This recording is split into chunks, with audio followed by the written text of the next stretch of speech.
এই যে আপনারা দেখছেন যশোরে আমাদের ডক্টর মিজানুর রহমান আজহারী সাহেব আসলেন, কত কথাই তো তিনি বললেন, কোনো কথা নিয়ে আলোচনা হইল না। 5 বছর আগে একটা কথা বলেছিলেন, সেইটা নিয়ে লাফালাফি, আর কি এক অবস্থা। এতেই বোঝা যায় মুসলিম উম্মার ভিতরে বিভেদ বিচ্ছেদ, একটার ভিতরে একজনের প্রতি আরেকজনের এতটা রাগ হিংসা, আর একজন আরেকজনের পিছনে লেগেই থাকে। তিনি বিশ্বনবীরে বলছিলেন কাউবয়, রাখাল বলছিলেন। তো আমি অবাক হয়ে গেলাম। অনেকেই সমালোচনা করে বলতেছেন যে বিশ্বনবীর সামনে সে বেয়াদবি করছে, ইচ্ছে করে বলছে এই সে। এটা একটা কথা হইল? তিনি হয়তো স্লিপ অফ টাং, অনেক সময় কথা একটু এদিক ওদিক হয়, বোঝানোর ক্ষেত্রে অনেক কথা একটু এদিক ওদিক বললে তিনি প্রকৃতপক্ষে বুঝাইতে চেয়েছেন যে বিশ্বনবী এমনি এমনি বসে বসে খান নাই, তিনি কাজ করে কর্মঠ ছিলেন। কোনো নবী বসে খান নাই, সবাই কর্মঠ ছিলেন। কেউ হাতে কাজ করেছেন, হস্তশিল্পের কাজ করেছেন। দাউদ আলাইহিস সালাম তিনি নিজ হাতে পাতিল, হাড়ি পাতিল বানাইতেন, লোহা। ওনার আল্লাহ তাআলা এত পাওয়ার দিয়েছিলেন, লোহা ধরলে মাটির মতো নরম হয়ে যেত। সুবহানাল্লাহ। তো এক একজন নবী এক একটা কাজ করেছেন। বিশ্বনবী মেষ, ছাগল চড়িয়েছেন, তিনি স্বতঃস্ফূর্তভাবে করিয়েছেন। এবং এর মাধ্যমে আল্লাহ তাআলা, যারা দেখবেন ছাগল চড়ায়, ছাগলকে কন্ট্রোল করা কিন্তু অনেক কষ্ট, অনেক ধৈর্যের ব্যাপার। তো আল্লাহ তাআলা এর মাধ্যমে বিশ্বনবীকে ধৈর্য শিক্ষা দিয়েছেন, কিভাবে সুন্দরভাবে সবকিছু অ্যারেঞ্জ করতে, এটি শিক্ষা দিয়েছেন। তো এটা তো খারাপ কিছু নয়, বিশ্বনবী নিজে করেছেন এটা। এর মাধ্যমে বোঝানো হইল যে বিশ্বনবী যেহেতু ছোটবেলা থেকেই কর্মঠ ছিলেন, ছোটবেলা থেকেই কাজ করেছেন, ঠিক তেমনিভাবে মুসলিম উম্মার প্রত্যেকটা সন্তানের দায়িত্ব যে অনার্স মাস্টার্স পর্যন্ত বাপেরটা নিয়ে নিয়ে শুধু খাওয়া, আর মাস্টার শেষ করে সরকারের দোষ দেওয়া, আমার চাকরি হইল না, ওই চিন্তায় না থেকে শুরু থেকেই কাজকর্মের প্রতি লেগে থাকা। এটা ইসলাম শিক্ষা দেয় আমাদেরকে, এভাবে কাজ করতে হবে। আমাদের মধ্যে who is the wisest person among আস, আমাদের মধ্যে জ্ঞানীকে, আমরা জ্ঞানী কাকে বলি? যে বিসিএস ক্যাডার, নাকি ভালো জব করে পিএইচডি, বিভিন্ন ধরনের ডিগ্রি নিয়ে আসছে, ও সব থেকে বড় জ্ঞানী? আচ্ছা, জ্ঞানীকে আমরা হাদিসের ভাষায় একটু শুনি। বিশ্বনবী বললেন, আল কাইয়িসু মান দানা নাফসা ওয়া আমিলা লিমা বাদাল মাউত। তোমাদের মধ্যে জ্ঞানী তো ওই ব্যক্তি যে নিজের সমালোচনা করে, আত্মসমালোচনা, সেলফ ক্রিটিসিজম। আরেকজনের দিকে তাকায় দেখে না যে আরেকজন কি করলো না করলো, আমি কি করলাম, নিজের সাথে নিজে প্রতিযোগিতা করে যে আমার আজকের দিনটা এমন, আমলটা কম করছি, নামাজটা জামাতে পড়তে পারি নাই, 2 ওয়াক্ত মিস গেছে, কালকে যাতে এই মিসটা না হয়। এ হচ্ছে প্রকৃত জ্ঞান। আবার নিজের পড়ালেখা এই পর্যায়ে আছে, আমি আমার থেকে আমার এই পড়ালেখাকে কিভাবে ডেভেলপ করব, আমি আরও কিভাবে সুন্দর করে পড়ালেখা করে এগিয়ে যেতে পারি, এটা হচ্ছে প্রকৃতপক্ষে জ্ঞান। এটা বলা হয় ইটস মি ভার্সেস মি, আমার প্রতিযোগী আমি নিজেই। কারণ আল্লাহ তাআলা সবাইকে পৃথিবীতে একই কোয়ালিটি দিয়ে পাঠান নাই, প্রত্যেকেরই ভিন্ন ভিন্ন কিছু কোয়ালিটিস আছে। প্রত্যেকের দেখবেন প্রতিভা আছে, প্রতিভার বাইরে কি আপনি তেমন কিছু করতে পারবেন না। এই জন্য যদি মনে করেন একজনের কোটিপতি, আপনি আফসোসে আছেন, না হারে অত টাকা, আমি যদি পাইতাম, আপনিও শুধু ওই চিন্তায় আপনার ঘুম হয় না। আপনার কাছে যা আছে, be satisfied whatever you have, আপনার যেটা আছে ওইটা নিয়ে সন্তুষ্ট থাকেন। একটা প্রবাদ আছে, আরবিতে বলে যে আল কানাআতু মিফতাহুর রাহা, যে যা আছে অল্প তুষ্টি, এটাই সন্তুষ্টির চাবিকাঠি, এটাই ভালো থাকার মূল বেসিক। হচ্ছে আপনার যা আছে তাই নিয়ে সন্তুষ্ট থাকতে হবে এবং নিজেকে নিয়ে ভাবতে হবে কে কি করলো, কে কোন জায়গায় কি করলো, ওইটা নিয়ে আমাদের মাথা ব্যথা সব থেকে বেশি, ঠিক কিনা? এই যে আপনারা দেখছেন যশোরে আমাদের ডক্টর মিজানুর রহমান আজহারী সাহেব আসলেন, কত কথাই তো তিনি বললেন, কোনো কথা নিয়ে আলোচনা হইল না। 5 বছর আগে একটা কথা বলেছিলেন, সেইটা নিয়ে লাফালাফি, আর কি এক অবস্থা। এতেই বোঝা যায় মুসলিম উম্মার ভিতরে বিভেদ বিচ্ছেদ, একটার ভিতরে একজনের প্রতি আরেকজনের এতটা রাগ হিংসা, আর একজন আরেকজনের পিছনে লেগেই থাকে। তিনি বিশ্বনবীরে বলছিলেন কাউবয়, রাখাল বলছিলেন। তো আমি অবাক হয়ে গেলাম। অনেকেই সমালোচনা করে বলতেছেন যে বিশ্ব নবীর সামনে সে বেয়াদবি করছে, ইচ্ছে করে বলছে এই সে। এটা একটা কথা হইল? তিনি হয়তো স্লিপ অফ টাং, অনেক সময় কথা একটু এদিক ওদিক হয়, বোঝানোর ক্ষেত্রে অনেক কথা একটু এদিক ওদিক বললে তিনি প্রকৃতপক্ষে বুঝাইতে চেয়েছেন যে বিশ্বনবী এমনি এমনি বসে বসে খান নাই, তিনি কাজ করে কর্মঠ ছিলেন। কোনো নবী বসে খান নাই, সবাই কর্মঠ ছিলেন। কেউ হাতে কাজ করেছেন, হস্তশিল্পের কাজ করেছেন। দাউদ আলাইহিস সালাম তিনি নিজ হাতে পাতিল, হাড়ি পাতিল বানাইতেন। লোহা ওনার আল্লাহ তাআলা এত পাওয়ার দিয়েছিলেন, লোহা ধরলে মাটির মতো নরম হয়ে যেত। সুবহানাল্লাহ। তো এক একজন নবী এক একটা কাজ করেছেন। বিশ্বনবী মেষ, ছাগল চড়িয়েছেন, তিনি স্বতঃস্ফূর্তভাবে করিয়েছেন। এবং এর মাধ্যমে আল্লাহ তাআলা, যারা দেখবেন ছাগল চড়ায়, ছাগলকে কন্ট্রোল করা কিন্তু অনেক কষ্ট, অনেক ধৈর্যের ব্যাপার। তো আল্লাহ তাআলা এর মাধ্যমে বিশ্বনবীকে ধৈর্য শিক্ষা দিয়েছেন, কিভাবে সুন্দরভাবে সবকিছু অ্যারেঞ্জ করতে, এটি শিক্ষা দিয়েছেন। তো এটা তো খারাপ কিছু নয়, বিশ্বনবী নিজে করেছেন এটা।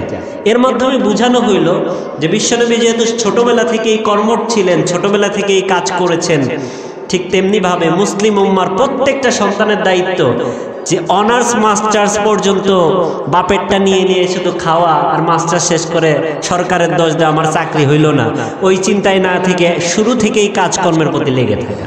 এটা ইসলাম শিক্ষা দেয় আমাদেরকে, এভাবে কাজ করতে হবে। যেমন আপনাদের ইমাম সাহেব হুজুর অনার্স পড়তেছে, এখানে আছে, আবার আউট ভাবে কিছু ইনকামও করতেছেন, বাড়ি থেকে টাকা নিচ্ছেন না। তাহলে সে এখন অনার্স পরে একটা ছেলে, সে যদি বাড়ি থেকে টাকা নেয়, আবার মাস্টার্স করতে বাড়ি থেকে টাকা নিয়ে মাস্টার্স করতেছে, আবার কয়দিন পরে যখন সে চাকরি করবে, চাকরির টাকাও বাড়ি থেকে, আর চাকরি যখন না পাবে তখন তো ওই ছেলেটা ডিপ্রেশনে পড়ে যাবে। তখন ওই ছেলেটা হতাশ হয়ে যাবে, কি ব্যাপার, এতদিন বাড়ি থেকে টাকা নিলাম, চাকরি হচ্ছে না, এখন আমি কি করব, হতাশার মধ্যে পড়ে যায়। অনেকে সুইসাইডও করে, এরকম আছে না নাই? মাস্টার্স পাস করছে, অনার্স শেষ করছে, চাকরি হয় নাই, সুইসাইড করছে, এরকম হয় কিনা? তো বিশ্বনবী দেখিয়ে দিলেন, আল্লাহ তাআলা বিশ্বনবীর মাধ্যমে দেখাইলেন যে ছোটবেলা থেকে কিভাবে কর্মঠ হইতে হয়। তো এই বিষয়টাকে বোঝানোর জন্য ডক্টর মিজানুর রহমান আজহারী সাহেব বিশ্বনবীকে বলেছিলেন, তিনি ছোটবেলায় রাখাল ছিলেন, ছাগল চড়িয়েছেন। তো এইটা নিয়ে দেখলাম যে এত সমালোচনা, মানে একটা এন্টি ইসলামিকও বিশ্বনবীকে নিয়ে, ডক্টর মিজানুর রহমান আজহারীকে নিয়ে একটা কথা বলে নাই, কিন্তু আমরা হুজুররা ওনারা ধুয়ে দিচ্ছি যে উনি এই বলছে সেই বলছে, বিশ্বনবীকে নাকি অসম্মান করছে, তার মান সম্মান নিয়ে টান দিছে, আরো কত ঘটনা। এর আগে দেখছিলেন ডক্টর জাকির নায়েককে নিয়ে এরকম কথা বলছিল যে তিনি বিশ্বনবীর মেসেজ আমাদেরকে ভুলভাল দিচ্ছেন, তিনি জঙ্গিবাদ শিখাচ্ছেন, এই শিখাচ্ছেন, সে কত কিছু। এগুলি কারা বলছে? আমরা হুজুরাই বলছি, ঠিক কি না? আমরা হুজুরাই বদনাম করছি। বাইরের লোক, আমাদের যারা শত্রু, আমাদের এনিমি যারা, তাদের আমাদের বদনাম করার কোনো দরকার নেই, আমরা নিজেরাই যথেষ্ট। যে দিনের দায়ী, দিন যে প্রচার করতেছে, ইসলামের সৌন্দর্যকে যে ফুটিয়ে তুলতেছে, সে কি পারে কখনো আল্লাহর সাথে বেয়াদবি বা রাসূলের সাথে বেয়াদবি করতে? এটা কি আদৌ সম্ভব? এই জিনিসটা আমরা নিয়ে, তাও এটা 5 বছরের আগের একটা আলোচনা লাগায় দিয়ে কত সুন্দর আলোচনা তিনি করলেন মাশাআল্লাহ। যশোরে এসে কত সুন্দর বর্তমানে আমাদেরকে এই যুব সমাজ কিভাবে কর্মঠ হইতে পারি, সমাজটাকে কিভাবে বিনির্মাণ করা যায়, এইটা নিয়ে আমি আলোচনাটা শুনলাম। এত সুন্দর আলোচনা সব রেখে নাও উনি বিশ্বনবীরে নিয়ে এরকম বাজে মন্তব্য করছে। নাউজুবিল্লাহ পড়েন, এটা বলে বাজে মন্তব্য হয়ে গেছে। এই জন্য বিশ্বনবী হাদিসের মধ্যে বলছেন, লা তাবাগাদু ওয়ালা তাহাসাদু ওয়ালা তাদাবারু কুনু ইবাদাল্লাহি ইখওয়ানা। শুনে রাখো, তোমরা যারা মুসলমান, এক আল্লাহর প্রতি ঈমান রাখো, তারা কখনোই একজন আরেকজনের প্রতি বিদ্বেষ রাখবা না। ওয়ালা তাহাসাদু, হিংসা করবা না। একজন তোমার থেকে উপরে উঠে গেছে, তোমাকে ছাড়িয়ে গেছে, হিংসা করার দরকার নেই। তুমি আল্লাহর কাছে শুকরিয়া আদায় করো, আল্লাহ তুমি ওকে যা দিয়েছো আরো বাড়িয়ে দাও, সাথে সাথে আমাকে ওই নিয়ামত দিয়ে ধন্য করো। সুবহানাল্লাহ, এটা কত সুন্দর বলা যেত, কিন্তু আমরা তা না করে আল্লাহ ওরে কে দিলে, এটা ওরে বাদ দাও, ও বাদ হয়ে যায়, আমারে দাও, এরকম আছে না নাই? এই হচ্ছে আমাদের ভিতরের অবস্থা, বিদ্বেষ ভরা। আমরা আরেকজনের ভালো দেখতে চাই না।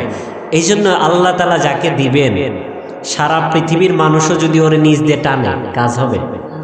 মনে করেন আল্লাহ ওর চুলে ধরে গেল আয়, আর আমরা সবাই মিলে টানলাম, ওরে নিচে নামাইতে পারবো? পারবো? ডক্টর মিজানুর রহমান আজহারীকে বাংলাদেশ থেকে নিষিদ্ধ করে দেওয়া হলো কেন? তার মাহফিলে এত যুবক, আমরা তো বিরিয়ানির প্যাকেট দিয়ে পোটলা দিয়ে আনতে পারি না। আমাদের কত ধরনের রাজনৈতিক প্রোগ্রাম থাকে, নেতা খেতারা আসে, চেয়ারের পর চেয়ার, খাবার দাবারের আয়োজন, তাও লোক নাই। আর আজহারী সাহেবের মাহফিলে লোকে ভরা। এত লোকজন কেন আসে?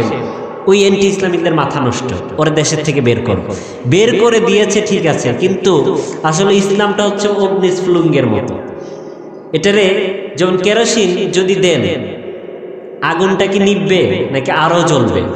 আরো জ্বলবে। ঠিক ইসলামটাও এরকম, এটারে যত নিভাইতে যাবেন এটা আরো ফুটে, আরো বেশি আলোকিত হয়ে যাবে। আজহারী সাহেব বাইরে চলে গিয়েছিল, মনে করছিল যে শেষ, কিন্তু আবার ফিরে আসছে আগের থেকেও আরো বেশি পরিমাণে লোকজন যাচ্ছে। আমির হামজা সাহেবকে গ্রেপ্তার করা হলো, 3 বছর জেলে রাখা হলো। যেই বের হলো, আবার সেই বন্যার বাঁধ, বন্যা যখন হয় বাঁধ দিয়ে যেমন আটকায় রাখা যায় না, ঠিক ইসলামের ফ্লোটাও এরকম, যতই ঠেকিয়ে দিতে চাবেন এটারে উঠায় দিবেন কে? তো এই জন্য কখনোই হিংসা বিদ্বেষ রাখা উচিত নয়, আরেকজনের পিছে পড়ে থাকা উচিত নয়। ওলা তাদের আবার বিশ্বনবী বললেন একজন আরেকজনের পিছে পড়ে থাকবা না। এটা কাদেরকে বললেন? আমরা মুসলিম যারা, আমরা যারা মানুষ হিসেবে আমাদের ভুল ত্রুটি থাকবে। আমরা কেউ ভুলের ঊর্ধ্বে নয়, ভুলের ঊর্ধ্বে শুধুমাত্র নবী রাসূল। নবী রাসূলরা হচ্ছে ভুলের ঊর্ধ্বে, মাসুম। আর সাহাবায়ে কেরামদেরকে বলা হয় মাগফুর, আল্লাহ মাফ করে দিয়েছেন। এছাড়া যারা আছে পৃথিবীর মধ্যে, যারা আসবে কিয়ামত, ওই বিশ্বনবী পৃথিবীর সূচনা থেকে কিয়ামত পর্যন্ত পৃথিবীর মাঠে যারা আসবে, পৃথিবীতে যারা আসবে, কোনো না কোনো ক্ষেত্রে তাদের ভুল হবেই, ভুল ত্রুটি সহই মানুষ। আর এই ভুলকে স্বীকার করে নেওয়াই হচ্ছে প্রকৃতপক্ষে আল্লাহর দিকে রুজু করা, ফিরে যাওয়া। এজন্য ভুল হবেই, ভুল হতেই পারে, কিন্তু একজন আরেকজনের পিছনে পড়ে থাকা যাবে না। আপনি ওনার একটা খারাপ গুণ দেখলেন, ওনার তো আরো 9টা ভালো গুণ আছে, আপনি ওই 9টা নিয়ে আলোচনা না করে এটা নিয়ে কেন আলোচনা করতে গেলেন? তার মানে আপনি অবশ্যই চাচ্ছেন যে তার এই যে দাওয়াতি ফ্লোটা, যেভাবে দাওয়াত শুরু করেছে সে বাংলার জমিনে, এই দাওয়াতি ফ্লোটাকে স্টপ করে দিতে যাচ্ছে। ওরা তো চাচ্ছিলই যে ইসলামী স্কলারদের মাঠে যাতে মানুষ না হয়, এক একটারে ধরে জেলের মধ্যে, একটারে প্রবাসে পাঠিয়ে দিচ্ছে, বাইরে দিয়ে দিচ্ছে। এখন আপনিও তো তাদের সঙ্গী হয়ে গেলেন। আবার ওখানে বক্তৃতা দিল, উনি একটা কথা বললেন, আলাপ করলেন, অনেকেই বলতেছেন যে ওয়াজের মাঠে রাজনীতির আলাপ আবার কিসের? তো আমরা আমাদের মন মস্তিষ্ক চিন্তা চেতনাটা কোন পর্যায়ে, কোন লেভেলে চলে গেলে আমরা এই কথাটা বলতে পারি? ওয়াজের মাঠে রাজনীতি, ইসলাম পুরাটাই তো রাজনীতি, ঠিক কি না? ইসলাম তো হচ্ছে খেলাফত সিস্টেম। তার মানে ওরা এইসব কথা বলতে চায় যে হুজুর আপনারা থাকবেন কোরআন হাদিস নিয়ে, আপনারা থাকবেন মসজিদ মাদ্রাসায়, আর সারা বাংলাদেশের মধ্যে আকাম কুকাম যা হয় সব আমাদের হাত ধরে হবে। নাউজুবিল্লাহ পড়ে। পলিটিক্যাল পাওয়ার। বিশ্বনবী যখন হিজরত করলেন, মাইগ্রেশন হলো, মক্কা থেকে যখন মদিনায় গেলেন, মদিনায় যাওয়ার আগে বিশ্বনবী বলে গেছিলেন, বিশ্বনবীকে আল্লাহ তাআলা শিখিয়ে দিলেন, আল্লাহ নিজে শিখিয়ে দিলেন। সুবহানাল্লাহ পড়ে। আল্লাহ তাআলা কোরআনের মধ্যে বললেন, বিশ্বনবী যখন মক্কা থেকে হিজরত করে মদিনায় গেলেন, বিশ্বনবীকে আল্লাহ শিখিয়ে দিলেন, ও নবী আপনি মক্কা থেকে বের হচ্ছেন, সাথে সাথে এই দোয়া করেন, ওয়াকুর রব্বি আদখিলনি মুদখালা সিদকিন ওয়া আখরিজনি মুদখালা সিদকিন ওয়াজআলনি মিন লাদুনকা সুলতানান নাসীরা। এই যে আল্লাহ বলেন সুলতানান নাসীরা, আল্লাহ তাআলা বললেন ও নবী আপনি এখন মক্কা থেকে মদিনায় হিজরত করবেন, আপনি দোয়া করেন রব্বি আদখিলনি মুদখালা সিদকিন, আল্লাহ আমাকে যেখানে আপনি প্রবেশ করাচ্ছেন সত্য সহকারে প্রবেশ করান, আর যেখান থেকে মানে মক্কা থেকে বের করতেছেন আমাকে সত্য সহকারে বের করেন, ওয়াজআলনি মিন লাদুনকা সুলতানান নাসীরা, আর আপনার পক্ষ থেকে আমাকে সুলতান এমন ক্ষমতা দেন, সাহায্যকারী ক্ষমতা। এই সাহায্যকারী ক্ষমতা মানে কি? রাষ্ট্রীয় ক্ষমতা। সাহায্যকারী ক্ষমতা মানে কি? রাষ্ট্রীয় ক্ষমতা। বিশ্বনবী ওহী আসার পরে, নবুয়ত পাওয়ার পরে 13টা বছর মক্কায় ছিলেন। ওই মক্কার কাবা ঘরের মধ্যে ভিতরে 360টা মূর্তি ছিল। ওই 13 বছরে কি বিশ্বনবী একটা মূর্তি সরাইতে পারছেন? একটাও পারেন না, একটা মূর্তিও সরান নাই। কারণ বিশ্বনবীকে তখনও রাষ্ট্রীয় ক্ষমতা দেওয়া হয় নাই, এবং বিশ্বনবী তখনও ওইভাবে পাওয়ারফুল হন নাই। যখন মাইগ্রেশন করে মদিনা গেলেন, বিশ্বনবীকে আল্লাহ তাআলা একটা রাষ্ট্রের ক্ষমতার প্রধানমন্ত্রী বানায় দিলেন, সুবহানাল্লাহ, একটা রাষ্ট্রের প্রেসিডেন্ট বানায় দিলেন। তারপরে যখন মক্কা বিজয় হলো, তখন তিনি আর কেউ নয়, তিনি হচ্ছেন মদিনার প্রেসিডেন্ট। মক্কা বিজয় করে এই মক্কা থেকে মূর্তিগুলা ভেঙে ফেললেন, সুবহানাল্লাহ পড়ে। তাহলে এই যে পলিটিক্যাল পাওয়ার, রাজনৈতিক ক্ষমতা না থাকলে এটা সম্ভব? এটা সম্ভব। আপনি রাজনৈতিক ক্ষমতা নিয়ে মদ বৈধ করে দিবেন, রাজনৈতিক ক্ষমতা নিয়ে প্রস্কোয়াটার বেশ্যাখানাকে বৈধ করে দিবেন, নাইট ক্লাব বৈধ করে দিবেন। আর যখনই হুজুররা বলতে যাবে এইসবের বিরুদ্ধে যে আপনারা এটা অবশ্যই ইসলামের বিরুদ্ধে কথা বলতেছেন, তখনই আপনারা বলবেন এটা রাজনৈতিক ওয়াজ মাহফিল, এসব রাজনৈতিক আলাপ চলবে না, এটা আপনাদের ভণ্ডামি, ঠিক না? এই জন্য ইসলাম রাজনীতির বাইরে নয়, কোরআনটাও রাজনীতির বাইরে নাই। মূল রাজনীতি তো কোরআন, মূল রাজনীতি তো সুন্নাহ, ঠিক না? আপনারা কত নিয়ম করলেন। একটা ক্রিমিনাল যখন ধরা পড়ে, একজন যখন ধরা পড়ে, অপরাধী যখন ধরা পড়ে, আপনারা নিজস্ব আইন বানাইছেন যে ধর্ষক ধরা পড়লে এই শাস্তি, তার 5 বছরের জেল, এত টাকা জরিমানা। চোর ধরা পড়লে চোর আরো কেমনে ছুটে যাবে। আপনারা দেখবেন এলাকায় যদি চোর ধরেন, তাহলে ও চিন্তা করে যে আমারে মাইরেন না, আমারে পুলিশে দেন। তার কারণ ও জানে যে আমি পুলিশের কাছে গেলে নিরাপদ, কারণ পুলিশরা হচ্ছে আমার চেয়ে বড় চোর, ঠিক না? ও 10 টাকা চুরি করছে, পুলিশের কাছে 5 টাকা দিলে ওরে ছেড়ে দেবে। তা আপনারা নিয়ম করছেন এইটা। আপনারা একজন অবৈধ কাজ করলে, আরেকজনের সম্পত্তি মেরে দিলে নিয়ম করছেন যে 2-1 বছরের জেল, তারপরেই শেষ। কোরআনের আইন আপনারা মানেন নাই। এই জন্য এই দেশ থেকে, এই পৃথিবী থেকে আজ পর্যন্ত এই ধরনের ক্রাইমগুলো কমতেছে না, এই আপনাদের নিজ হাতে বানানো আইনের কারণে। কোরআন বলছে যদি কেউ চুরি করে, আস-সারিকু ওয়াস-সারিকাতু ফাকতাউ আইদিয়াহুমা, কেউ চুরি করলে হাত কেটে দাও। আপনার গ্রামে যদি চুরি হয়, একজনের হাত কাটেন, তারপর থেকে যদি চুরি হয়, তাহলে আপনি কোরআন মেনেন না। আমরা করতে পারছি? করি নাই। আপনার সমাজে জেনা চলতেছে, একজনকে ধরে সবার সামনে পাথর দিয়ে, ওর বুক পর্যন্ত গেলে পাথর দিয়ে মেরে ওরে হত্যা করেন, এ পৃথিবী থেকে বিদায় করে দেন, এর পরের দিনই জেনা বন্ধ, ঠিক না? কিন্তু আমরা কোরআনের আইন মানি নাই। আমরা মানুষের বানানো মানব রচিত আইন মেনেছি। এই জন্য এই সমাজ থেকে অপরাধ প্রবণতাও কমছে না, ঠিক না? কিয়ামত পর্যন্ত কোরআন ছাড়া মানুষের মতাদর্শ দিয়ে যতদিন পর্যন্ত আপনি সমাজ চালাইতে থাকবেন, আল্লাহি কিয়ামত পর্যন্ত এই সমাজের মধ্যে শান্তি ফিরবে না, ঠিক না? এই জন্য কোরআন দিয়ে সমাজ বিনির্মাণ করার দরকার আছে না নাই? আছে না নাই? আল্লাহ তাআলা তৌফিক দান করুন, সকলে পড়ি আমিন।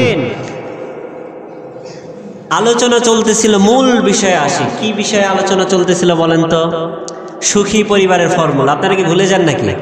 আচ্ছা, আপনারা আসলে জুমার নামাজটা এর থেকে গুরুত্বপূর্ণ হচ্ছে খুতবা, ঠিক কিনা? এই নামাজটা, এটা জোহরের নামাজ 4 রাকাত ছিল। কয় রাকাত ছিল? আল্লাহ তাআলা এটারে 2 রাকাত করলেন, আর বাকি 2 রাকাত গেল কই? এই 2 রাকাতে হচ্ছে আলোচনা শুনবেন। এই 2 রাকাতটা, এই 2 রাকাত এই খুতবার জন্য 2 রাকাতকে আল্লাহ তাআলা রিডিউস করে দিলেন, কমায় দিলেন। তারপরেও যদি আপনারা এই সুযোগ নিয়ে পরে আসেন, আলোচনা যদি না শুনেন, তাহলে কি হবে? আমাদেরও তো মোটিভেশনের দরকার আছে, ঠিক কিনা? সাহাবায়ে কেরামও মোটিভেশন নিতেন, বিশ্বনবীর কাছে আসতেন, বসতেন, আলোচনা শুনতেন। কারণ বলা যায় না কোন জুমার আলোচনায় কে হেদায়েত পেয়ে যায়, এটা বলা যায় না, ঠিক কিনা? দেখবেন যে অনেক মানুষ আছে যারা ভালো হয়ে গিয়েছে, নামাজ কালামে আসছে, ওরা হঠাৎ একটা আলোচনা ভালো লেগেছে, কোরআনের একটা পয়েন্ট তার কাছে ভালো লেগেছে, তারপর থেকেই তার লাইফ চেঞ্জ হওয়া শুরু হয়ে গেছে, ঠিক না? ঠিক না? ওই যে এক সাহাবী, এক মুনাফিক, বিশ্বনবী জুমার নামাজে আলোচনা করতো, কথা বলতো, বা মসজিদে নববীর মধ্যে বসে কথা বলতো, সামনেই রাস্তা, ওই রাস্তা দিয়ে যাইতো। তো যখনই যাইতো তখনই কান ধরে যেত যে বিশ্বনবী, তারা মনে করতো জাদুকর, নাউজুবিল্লাহ বলেন। তার কথা অনেক সুন্দর, সুন্দর করে কথা বলেন, না জানি তার কথা শুনে আমিও ইসলামের দিকে ধাবিত হয়ে যাই। এই জন্য যখনই যাইতো কান ধরে যাইতো। তো কান ধরে যেতে যেতে হঠাৎ একদিন কান ধরে যাওয়ার কথা ভুলে গেছে, কান ধরে নাই, এভাবে বন্ধ করে যাইতে পারে নাই, কানটা খোলা যাচ্ছে আর বিশ্বনবীর আলোচনা শুনতেছে। আলোচনাতে এত ভালো লেগেছে, সাথে সাথে এসে মসজিদে নববীর মধ্যে বসেছেন। বসার পরে আলোচনা শুনতে শুনতে এক পর্যায়ে তার হৃদয়টা এতটাই নরম হয়ে গেল, আলোচনার ইনফ্লুয়েন্সটা, প্রভাবটা এত বেশি পড়লো, ওই মজলিসে বসেই সাথে সাথে কালিমা পড়ে নিলেন। সুবহানাল্লাহ। তো এই জন্য এই জুমার দিন, বিশেষ করে আপনার গ্রাম অঞ্চলের মানুষ জুমার দিনটা একটু ফ্রি থাকবেন। জুমার দিনের অনেক ফজিলত অন্য দিন আলোচনা করব, কিন্তু আমাদের সব কিছু মিলিয়ে সব আলোচনা আমাদের শুনতে হবে, জানতে হবে, বুঝতে হবে। অনেকেই আমরা জেনারেল শিক্ষিত, সবসময় আলোচনা শোনার সময় হয় না, ঠিক কিনা? কাজের ব্যস্ততা, বিভিন্ন ধরনের ব্যস্ততা থাকার কারণে হয় না। আমরা ইসলামের বেসিক জিনিসগুলোও জানি না, এরকম আছে না নাই? আছে না নাই? অনেকেই ওযুর ফরজ করে তাও জানে না, গোসল কখন ফরজ হয়, কিভাবে করতে হয় তাও জানেন, এরকম আছে না নাই? আছে না নাই? তো এই জন্য এই বেসিক নলেজগুলো আমাদের জানার দরকার, আছে না নাই? আমরা ইনশাল্লাহ নেক্সট টাইম থেকে, নেক্সট জুমা থেকে আরো আগে আসার চেষ্টা করব। তো যে পয়েন্টটা বলতেছিলাম, 5 মিনিটের মধ্যে আলোচনা শেষ করে দেবো ইনশাল্লাহ। আজকে আপনাদের কাছে সময় নেব না, নেক্সট উইকে আপনারা আগে আসবেন, আলোচনা আরো আগে শুরু হবে ইনশাআল্লাহ। সুখী পরিবারের ফর্মুলার মধ্যে অন্যতম একটি ফর্মুলা হচ্ছে ধৈর্য ধারণ করা। কি করা? টেক পেশেন্স, ধৈর্য ধারণ করা, প্রত্যেকটা কাজেই ধৈর্য ধারণ করা। বিশ্বনবী বলেছেন, ওমা উতিয়া আহাদুন খায়রান আও আওসা মিনাস সাবর, আমার উম্মতকে ধৈর্যের চেয়ে বড় নিয়ামত আর কোনো কিছুই দেওয়া হয় নাই। সুবহানাল্লাহ বলেন। বুখারীর হাদিস, বিশ্বনবী বললেন, ومن يستعفف يعفه الله ومن يستغني يغنه الله ومن يتصبر يصبره الله وما أوتي أحد خيرا أو أوسع من الصبر। বিশ্বনবী বললেন, যে ব্যক্তি আরেকজনের কাছে চাওয়া থেকে পবিত্র থাকবে, যে অভাবেও কারো কাছে চাইতে চাবে না, আল্লাহ তাআলা তাকে ওই অভাব থেকেও পবিত্র রাখবেন। আর যে ব্যক্তি অমুখাপেক্ষী থাকতে চাবে, কারো কাছে চাবে না, চাবে একজনের কাছে, তিনি কে? তাহলে আল্লাহ তাআলাও তাকে অমুখাপেক্ষী রাখবেন। আর যে ব্যক্তি ধৈর্য ধারণ করতে চায়, বিপদ আপদে যে ব্যক্তি ধৈর্য ধারণ করতে চায়, আল্লাহ তাআলা নিজে ইউসাব্বিরুল্লাহ, নিজে তাকে ধৈর্য ধারণ করার তৌফিক দান করেন। সুবহানাল্লাহ। ওমা ইয়াস্তাফিফ ইয়াফিহুল্লাহ, whoever abstain from asking other, Allah will give him that power। যে ব্যক্তি অন্যের কাছ থেকে চাওয়া থেকে বিরত থাকতে চাইবে, আল্লাহ তাআলা তাকে সেই শক্তি দিয়ে দিবেন, সে মডেস্টি আল্লাহ তাআলা তাকে দান করবেন। সুবহানাল্লাহ পড়ে। আর যে ব্যক্তি সেলফ সাফিসিয়েন্ট থাকতে চাবে, যে আমি কারো কাছে চাবো না, Allah will give him to be self sufficient, Allah তাকে ওই সেলফ নিজস্বভাবে থাকার, অমুখাপেক্ষী থাকার তৌফিক আল্লাহ তাআলা তাকে দান করে দিবেন। সুবহানাল্লাহ। এই জন্য আমরা যত কিছুই হোক পরিবারের মধ্যে সব সময়, বিশেষ করে পারিবারিকভাবে অনেক সময় অনেক প্রবলেম দেখা দেয়, ধৈর্য ধারণ করার তৌফিক দরকার, আছে না নাই? আছে না নাই? বিশেষ করে অনেক সময় স্বামী স্ত্রীর মধ্যেও গ্যাঞ্জাম হয়, হয় কি না?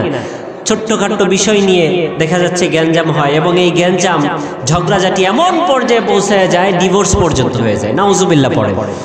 তো আপনি অনেক সময় দেখা যায় বিয়ে থা হওয়ার পরে একের পর এক দোষ বের হইতেই থাকে, এরকম আছে না নাই? বিশ্বনবী বললেন যে তোমরা কোনো সময় নারীদের দোষ খোঁজার চেষ্টা করবা না, কারণ একটা নারীর মধ্যে যদি একটা দোষ থাকে, আর 9টা গুণ ওর মধ্যে আল্লাহ তাআলা কে দিয়ে দিয়েছেন, কে? তো আপনি শুধু দোষটাই খুঁজবেন না, একটা নারীর মধ্যে যেমন দোষ থাকবে, তার মধ্যে গুণও আছে না নাই? আছে না নাই? আপনার মধ্যে যেমন দোষ আছে, আপনার মধ্যে গুণ আছে না নাই? অনেক সময় দেখা যায় আপনি কাজে কর্মে আছেন, বাসায় এসে দেখলেন রান্না বাড়া হইতে একটু দেরি আছে, একটু দেরি হচ্ছে, রান্নাটা চুলায় আছে, ধৈর্য হারা হয়ে যায়, বকাবাজি শুরু করে দিই, কি করো এই সেই, এখনো রান্না হয় নাই, সারাদিন কাজ করি। ও তো চুলার মধ্যে আছে নাকি? আপনার স্ত্রীও তো গরমের মধ্যে থাকে, ঠিক কি না? তারও তো বাড়িতে একটা কাজ, আপনার ঘরটা গুছিয়ে রাখা, সংসারের সকল দায়িত্ব শেষ করে ছেলে পেলে বাচ্চা কাচ্চা ঠিকঠাক করে রান্না করতে হয়, ঠিক কি না? নাকি ও বসে থাকে? তো বিশ্বনবীর ব্যাপারে হযরত আয়েশা রাদিয়াল্লাহু তাআলা আনহা বলতেছেন যে বিশ্বনবী কোন সময় মা আবা রাসূলুল্লাহ সাল্লাল্লাহু আলাইহি ওয়াসাল্লাম তাআমা কত্তু, বিশ্বনবী কোন সময় খাবারের ভুল ধরেন নাই। খাবারটা যদি ভালো হতো খেত, যদি ভালো না হতো অল্প খেয়ে চলে যেতেন। আর যখনই বিশ্বনবী এসে দেখতেন আমার রান্না শেষ হয় নাই, বিশ্বনবী নিজে আমার রান্নার কাজে সাহায্য করতেন। সুবহানাল্লাহ পড়ে। তো এই জন্য ধৈর্য ধারণ করার দরকার আছে না নাই? আছে না নাই?